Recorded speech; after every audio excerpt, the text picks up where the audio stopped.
did your upbringing shape your values that led you into public service? Yeah, I grew up in a rural community, a very small town, Tompkinsville, population 2,500, where everyone knew everyone. My great-great-great-grandfather was the first settler into Monroe County. My family and my wife's family were two of the main families, so we're as Monroe County as it gets. Of course, growing up with a family that had a farm, I loved agriculture, loved being outside, so I think that that upbringing kind of made me who I am, a conservative that cares about sense of community and local decision making and all of that. I'll be honest, I wanted to do it from the time I was a kid. I was a little kid that read the newspaper.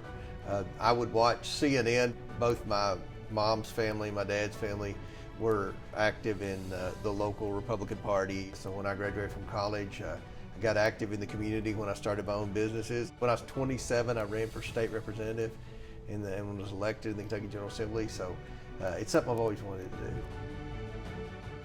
My people in Kentucky work hard and they pay taxes, and they don't want to see their tax dollars wasted. I was a leader in getting the school nutrition, school lunch program expanded to where, you know, the counties I represent a lot are in Appalachia. Even during COVID, we were making school lunches for people. So we've worked with a lot of our local and existing businesses in Kentucky to help them overcome what I would call unintended consequences of tariffs or tax policy or rules and regulations.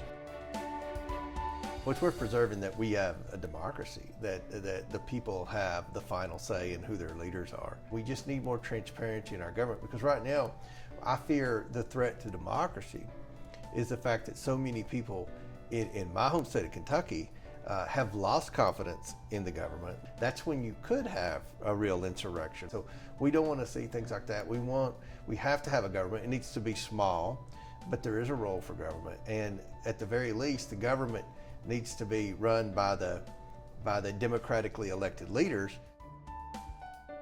just to try to do the right thing and be transparent.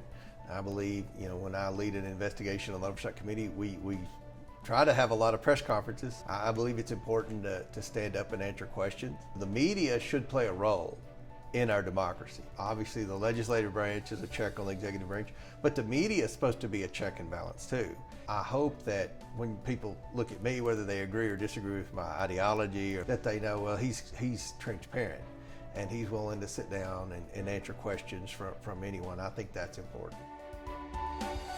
Huge role. I've got a very supportive wife. I have 3 children, one in middle school, one in high school, and one in college. My brother lives on our farm in Monroe County. Stay in constant communication with him. When I got elected state representative, I was single and I didn't have any kids. And I can tell you, when I had kids, my perspective on life changed. And I think about the school lunch program and things to help needy children and things like that. Probably wasn't top of my list. When you have children, you look at life differently. I think that the family's played a huge role in my development.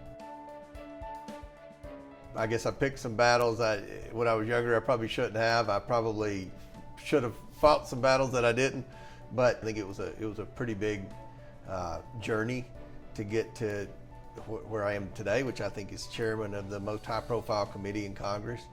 You know, at the end of the day, I wouldn't change a whole lot, probably. If you look at where I came from, that little bitty town, little bitty farm community in the foothills of Appalachia. I've been in the studio of just about every major network in America, being chairman of a high-profile committee. Had dinner with President Trump at Mar-a-Lago. That's a pretty long journey. It's tough, you know. But you got to get started. You got to take that first step, and you got to kind of know where you're going. And what kind of country do you want to help build for the next generation? Well, we've got to get spending under control. $37 trillion in debt. The members of Congress that have been here for decades, they should kind of feel a sense of shame that they're leaving this country in the financial shape that it's in.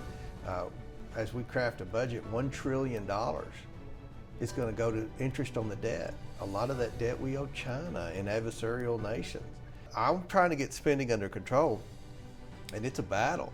You know, the media and the Democrats are acting like, you know, it's the end of the world. And I mean, we've got to have a government that is fiscally responsible. I feel better today than I did 2 months ago about that work getting done, but we're just scraping the surface right now.